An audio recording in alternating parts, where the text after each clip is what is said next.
and Western Kentucky. Hell to bone, Kentucky. East Kentucky. Up in Kentucky, they make a whiskey they call a Kentucky Straight. What's up, y'all? It's Tatum. And DJ. And you're listening to the Hustle and Holler podcast. We're super excited to be here. We've got a special guest this week, Mr. Jonathan Oost. What's up, Jonathan? How are you all doing? We're doing good. And I mean, honestly, you're AKA Think I'll Just Stay Here and Meme, which is really cool. I'm going to let you dive into that here in a little bit. But I know you're from Owensboro, but tell us a little bit more about yourself. I've born and raised here. Been married 15 years. Man. Coming up on 15 years. Congrats. Yeah, thank That's you very amazing. much. I have two girls. Surrounded by them all the time. Yeah, surrounded by 'em. I had to go get a boy dog just so I could have a little testosterone in the house.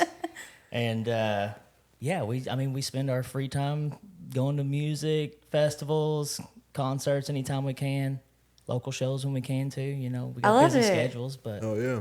Oh, yeah. Well, you know, I came across you because you have an Instagram page. You're almost to like 60,000 followers. close. Yeah, Dude, like that's impressive. You're Yeah. there. And I came across it because it was bluegrass, you know? I saw some bluegrass memes, found your page, found out you're from Owensboro. I'm like, holy shit, that's cool. You got to come on the pod. So tell me a little bit about your dive into that and like what made you want to just start a meme page pretty much? I don't know if you just set out to start a meme page, but I have zero musical ability.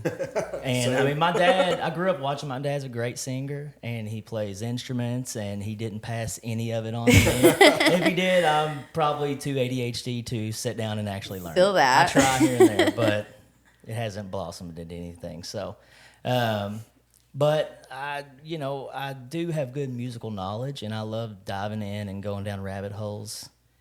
I get obsessed with stuff, the smallest things, and so I want to learn everything about certain things. And you know, whenever I started it, I don't know, 2018 maybe, something like that. This kind of Kentucky music scene had really started to kind of pick up pace. It started to come It alive hadn't again. blown up yet, but you know, Tyler had released an album not long before that, and so it was starting to really catch steam. And you know, I'm not gonna say I'm the funniest guy in the world, but I try my hardest to be. I feel like I'm probably funnier, you know, in conversation than on there, but I don't know. You got some pretty funny shit on there. There's some good ones for sure. And if you didn't catch it, it's tell us your Instagram page. it's think I'll just stay here and meme. And we're definitely going to have it linked, so you can find it in the descriptions underneath this episode. But Jonathan, tell me a little bit about, you know, the experience so far as like having a meme page. Like when you are coming up with this stuff, do you have like, you know how certain artists, you're saying you don't have musical talent, but artists before they go on stage, they have like a pre-show, like little whatever they do. When you're trying to come up with something funny or just like getting creative, what's your creative process for that? I'm so bad at making myself like if I have to sit down and like make myself make Doesn't work. memes It doesn't and stuff, work the I'm same, so right? bad at it. And it's always the worst whenever it gets done or it doesn't perform like I think it will. Yeah. It's a heartbreaker every time. That's funny. It's something you'll really think is Yeah, hilarious. every Post time it, it's never Every funny. time. Or at least one you think is going to hit with other people and they're like, no.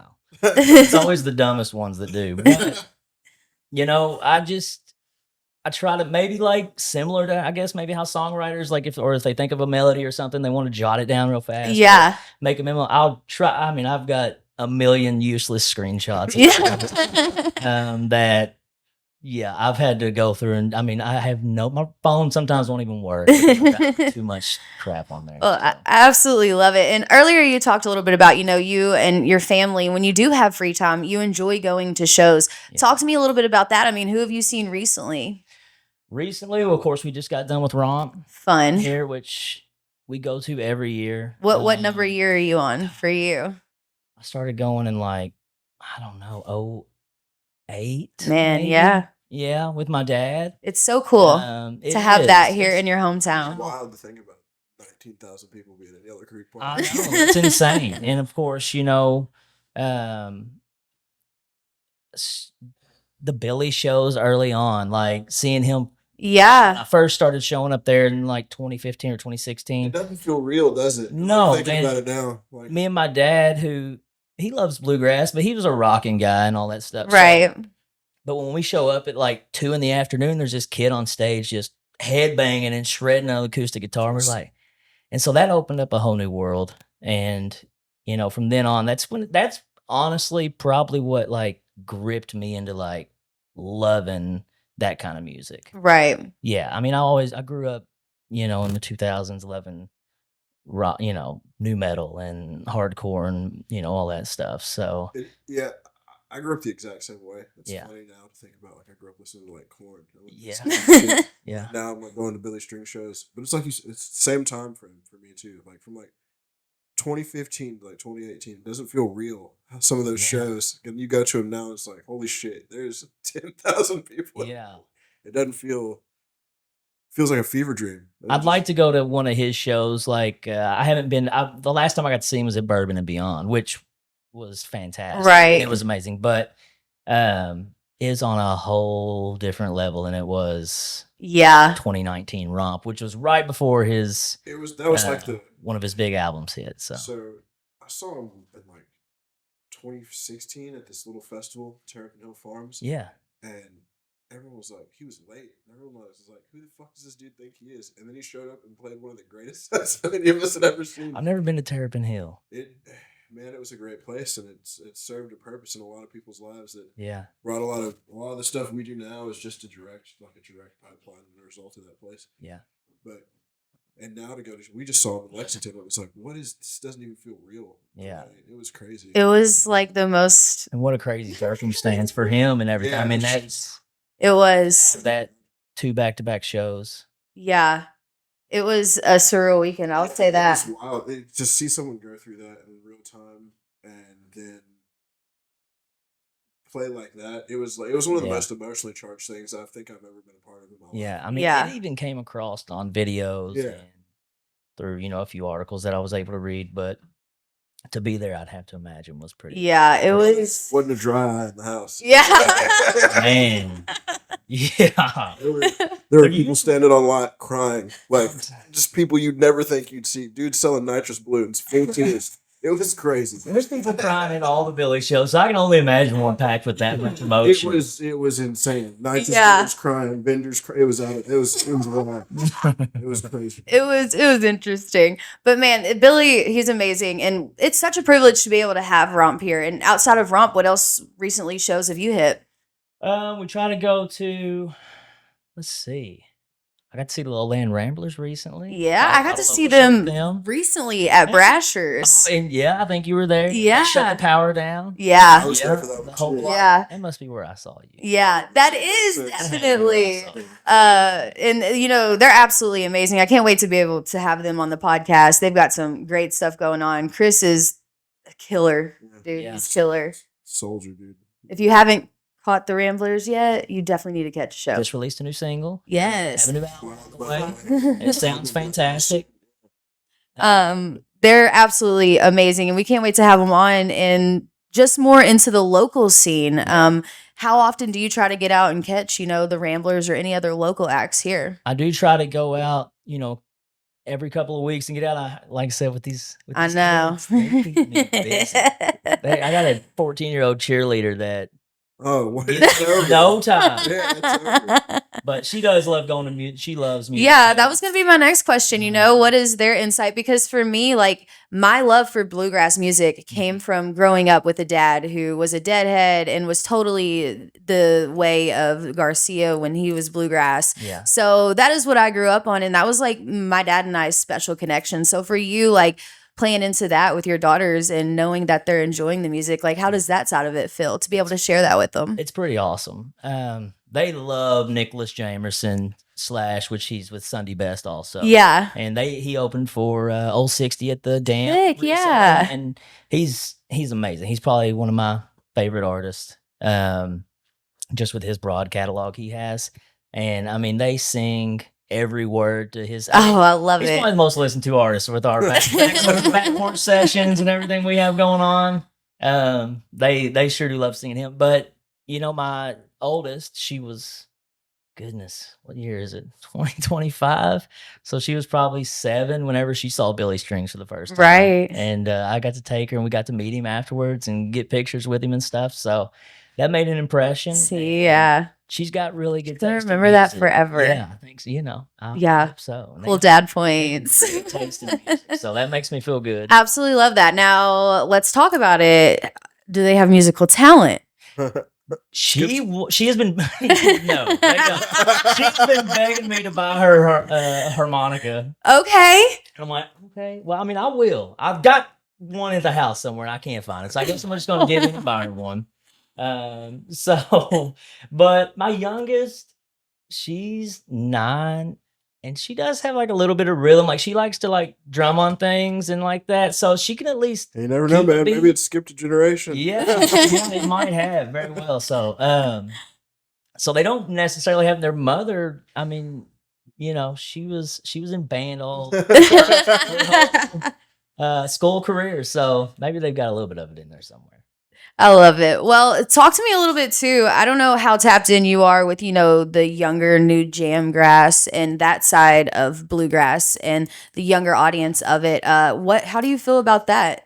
Yeah, I mean, jamgrass has taken on like a whole life of its own. It's on, it's basically coming back around to where these bands have big followings. Almost, they don't have to be huge bands. I mean, obviously Billy Strings got Right. a massive following, but I mean, you trickle down the line. It's a lot of these local bands have crazy followings. They do, It's or at so least very loyal followings that show up to all these local shows. And that is what is so sick when you're going to shows and seeing it, especially when you're experiencing Billy in the lot.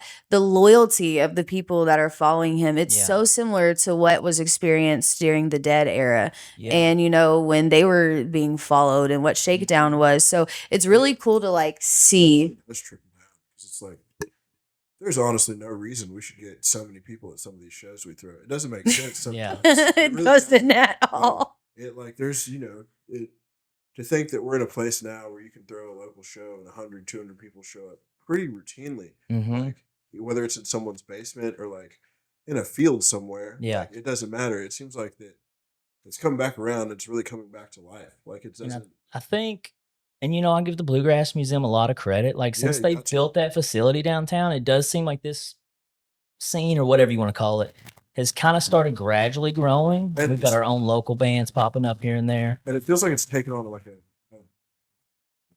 a stronger identity. Yes. The roots have gotten deeper and it's starting to grow and more of a, like it's always been organic, but it's starting to turn into something that's like something that will bring other people in, I feel like, I guess is what I'm trying to say. It's it's not always been easy to get people to show up to shows around here. No, it's very working class. Like it's go to work, get home.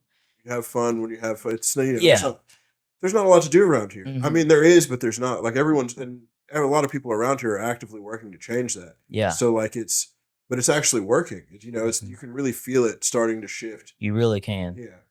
Yeah. I go to a lot of shows in like Eastern Kentucky, and it is, it's kind of the same people, but they really bond together over music there. Yeah. There's so many festivals, like little festivals that pop up in each little city down there. All across the state. It's, and there's more, and it's such a hard thing to do throughout a festival. It's so difficult. Mm-hmm. But like, it seems like we were in a place where they were starting to come and go a lot, but it's starting to weed out. Like there's really starting to be some really like strong rooted and like really well ran and really well organized like music events all throughout the state in a rate there's never been before. Yeah.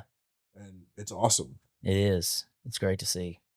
I absolutely love it. I'm happy to be a part of it. Festival side, you're going to have to join us at Willie Stock next year. Yeah. It's an amazing festival. EJ and Landon have done amazing things to make it happen. So you've got to come out there and join us. And just speaking of, artists and things along those lines, is there any artists like you're currently listening to that you think's kind of like maybe underrated or that we wouldn't know about or anyone tuned in right now wouldn't know about? I'm trying to think as far as bluegrass, but I've also clearly I dabble in country and all sorts of the Americana stuff. One of my favorite artists is Zach Russell. Okay. He's from outside of Knoxville, Tennessee. And I met him. He was actually running merch for Tyler Childers. Sick. And I met him at Kicking It on the Creek the last year they did that festival. And he got signed by 30 Tigers, the label, and they've put out an album last year, and then they put out like a deluxe one. And the songwriting it's different than anything else you'll hear. Right. And maybe more on the, I won't even say it's on the lines of Tyler Childers, but maybe introspectively it is the way he kind of words and uses spirituality to woven throughout the lyrics. He's got a bluegrass background too. He played in several bands throughout East Tennessee, good bands too. I'm trying to think bluegrass. Who have I been listening to? Wyatt Ellis. He's a young kid that played at Romp last year. Okay. Got up and played with Peter Rowan, and I remember that. he's a young kid, and he played with Billy at the Bridgestone Arena. Sick. A Okay. couple years ago. There was a pretty popular video, and he's an amazing mandolin player, and he's starting to sprout up and really grow in his songwriting. But he's going to be a special one. There's so many. I can rattle them off here. I love it. Well, Go ahead, man. Cole Chaney. Cole Chaney. Yeah. I was lucky enough to be one of the, early listeners to his music. When he first made his first YouTube video, he kind of reached out. He followed my page, and I was able to introduce him to some important people in this in the Kentucky music scene to kind of help blossom him a little bit. And he's grown into, he's always had almost like a little bit of a grunge sound to his right. music. He just released a single a month or two ago. That's very, very fiddle grunge is Ooh. what I call it. Yeah, it's so good. So And awesome. I think he's gearing up, I'm sure, to release a new album. He's an amazing artist. Keep your eyes on him. Yeah, okay. Well, I love to hear who everyone's listening to, because there's always artists that, the next person's probably not heard of, especially when it comes to, being local, especially in the bluegrass scene. Yeah. Country Americana. Yeah. So just from, your page, did you ever expect it to blow up like it has, just based off of your love for artists and bluegrass? I guess I didn't not expect it to, but 60,000 followers. And I probably got close to that on Facebook too. Yeah. I feel like there's no real way to expect that. No, Like, but I learned early on, if you just keep posting, Yeah. that they're going to keep following. if you build it, they will come. Yeah. That's when people ask me, and they don't ask me often, but when they do, I just tell them just post every day, whether it's something on your story, just stay, whether it's an algorithm thing or just this person's serious about it thing. People are going to notice that, and I think follow along. Just staying active. And don't post Positive life. too much fluff. Yeah, I think, you stay active, you stay on top of it in any facet of life. It's going to, eventually it'll come out. Yeah, and you always hear that, and you're like, but it's such a long road to build it, but It gets boring and tiresome. Last year around probably, I don't know, March or April, I put it down for 2 months. I was like, and I never had done that. And I was like, I don't know if I want to do it anymore. It's been I've been doing it so long, and I don't really do it for money. I make some money doing the reels and stuff, but I've never sold any kind of merch or anything. Right. Mainly because it seems like most of the merch in my realm is getting off on somebody else's name. Usually. Yeah. It's usually Yeah. I get what you're saying. and I just never really have done that. But so I put it down for a couple of months, and then I don't know. And I was good. I think I was done, but something struck, I guess. Yeah. I said, I gotta get to these meetings. The little voice called you back. Yeah. Well, I absolutely love it. Have you ever thought of taking it to where, you try to maybe make something bigger of it, where you go to festivals and you dive into the scenes of that kind of? Because I've seen your posts where you have, and you do kind of do reviews. When you had posted about Romp, and I remember you went out to 060 at the dam as well. So have you ever thought about trying to tap into that side of it I have, even more? And I am so I didn't grow up near any of this kind of stuff. I'm Right. a pretty conservative household, which I love. Yeah. But I didn't do much of this kind of stuff. Right. Like the most I got out was going to the Brothers Pizza metal shows, and that's because they went to my church. But I mean, I've been invited to like Bristol Rhythm and Roots, which is a pretty awesome Yeah. festival, in Tennessee, and you know, it's so hard with kids growing up and schedules and work. Yeah. But I ideally, yes, I would like to do that, and I should. I'm actively working towards doing better at getting that stuff where I can. It's hard. My mind. It's so hard. It's very dangerous in here. it's a mess. Relatable. And so it's so hard for me to schedule things and for me to let my wife know I schedule these things and make it all happen. But that is something I would like to do, and it's obviously easier to do for the local shows. Right, exactly. And by local, I mean even all the way to like Bourbon and beyond, and to the Eastern Kentucky shows I go to, and all that. You know, I can drive there no problem. Yeah. Get there and get back. Yeah, you get back before it's time for the street lights. Yeah. So that stuff I do like doing it, and I wish I like the music so much that I hate having my phone out. Yeah. Recording it. I've gotten better at that. Right. But like for so long I didn't even want to be the guy with his phone out. I understand. You know, everybody hates the guy with his phone out. I'm like, I love music. I do not want to be the guy that people hate. I don't want to do that. I understand that side of it. I understand. Well, I think you're on a great track. If everything that you've got going on, tell the people again, what is your Instagram account if they want to go and follow you, and your Facebook? It is Think I'll Just Stay Here and Meme, which is after a Merle Haggard song. Think I'll Just Stay Here and Drink. And then Facebook's the same, just spaced out like correctly. And, yeah, I'm on Twitter too, but I mean, at Stay Here and Me. Before we go, man, what was your favorite set from Ralph this year? Mountain Grass Unit, Same. probably by a mile. Yeah. Luke Black is a shredder on that guitar. They're ripping it apart, dude. Drury on the man. They're a great band, and they're awesome. I was able to find them pretty early on too. My buddy from Canada actually sent me them, and they have blossomed into something pretty big, and they are hilarious on social media. Yeah, they do amazing work on there. I think they're one of the best examples of youth. Yes. Yeah. Like almost to revitalize, like it's just like a shot in the arm. Yeah, I think they're one of the best examples. Honestly, I should have said them when I was thinking about bands. Yes. They're amazing. I was thinking that when you said it, I was like, I know he's going to say. Yeah, well, that 100%. Yeah, I think there's like I think they're the biggest and best example right now. But there's so many, like the 65 North Pickers too. Yeah, hey, yeah, Valley, all of them. Like it's just. There's just this whole. It feels like we're coming back. Yeah, I agree, and it's I'm glad that we're at least somewhat of a base, or at least trying to be a base for this kind of music. Yeah, that's what I just want the effort. Yeah, let's try to be a base for these people, and I hope that we can build up the community and continue to bring in people from outside to make a legitimate music scene here.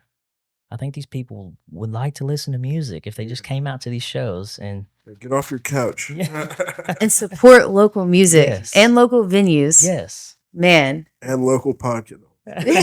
And local music festivals as well. Willie Stock 2026. Don't miss it. Plugs, yes. Anyways, Jonathan, thank you so much for joining us. Absolutely. Thank you all for having me. Make sure you guys go and give him a follow on his platforms. You can catch it in the description of this episode, all of his links, and you guys can catch us next week right here on Hustle and Holler.